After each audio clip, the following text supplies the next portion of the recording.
Donc, nous avons des millions de diplômés en Afrique aujourd'hui qui ne peuvent rien fabriquer de simple parce qu'ils ont été pris au piège dans le concept du système éducatif qui a gaspillé nos vies. Alors, vous pouvez comprendre cette théorie que je viens d'expliquer. Comprenez que les Africains sont comme un organe, oui, et le christianisme est comme une anesthésie, et les Européens comme un bistouri.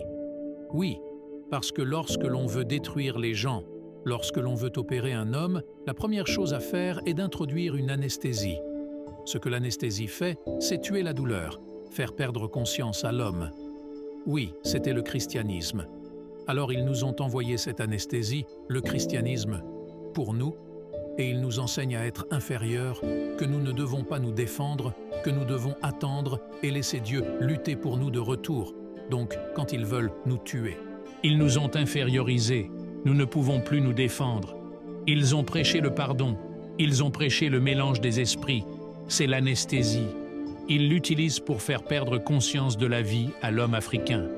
Et alors les Européens ont maintenant apporté leur bistouri pour commencer à nous tuer, pour que nous n'ayons plus la capacité ou la force de nous défendre. Donc, nous n'avons plus nos mécanismes de défense, nous n'avons plus notre force et notre éclairage. Et aujourd'hui, vous trouvez un homme africain qui se lève pour pleurer parce que Jésus-Christ est venu et est mort pour lui.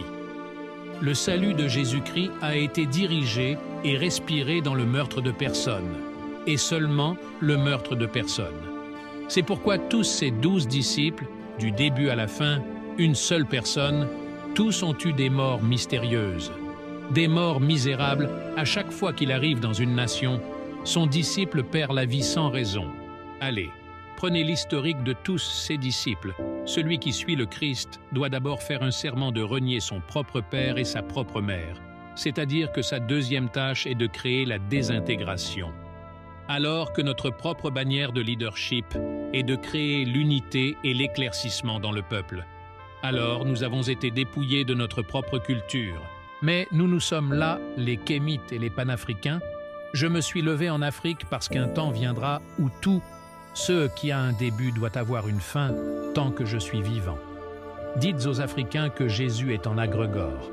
Oui, Jésus est en Agrégore et son histoire est une mythologie et ne nous aidera jamais à progresser. Les Africains ne peuvent progresser que lorsqu'ils retournent à leur coquille comme la tortue, car c'est seulement dans la carapace de la tortue qu'elle trouve son niveau d'énergie. La tortue ne peut trouver sa carapace, son mécanisme de défense, que dans la carapace de la tortue, elle peut penser à la technologie de l'ingénierie. Sa sécurité et toute sa vie résident dans sa carapace. En dehors de sa carapace se trouve la mort. Cette carapace est notre culture.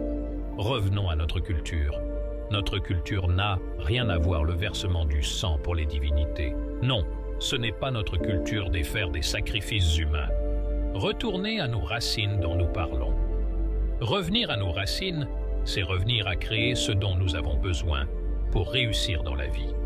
Mais ne revenons pas à devenir des consommateurs encore une fois.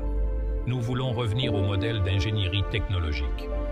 Le modèle, c'est notre culture. La jeunesse africaine a besoin de rajeunir.